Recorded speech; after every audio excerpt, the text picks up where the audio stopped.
Ayan, magandang araw sa atin mga ka-Teen Star. So, sa ating contender na si Aisha, ayan, makikita ko na napaka-sweet niya sa galawan niya. So, pinapakita niya yung talent niya and then also, makikita mo na very decided and also dedicated.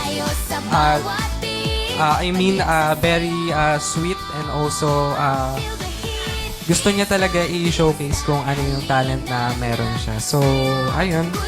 Congratulations, Aisha.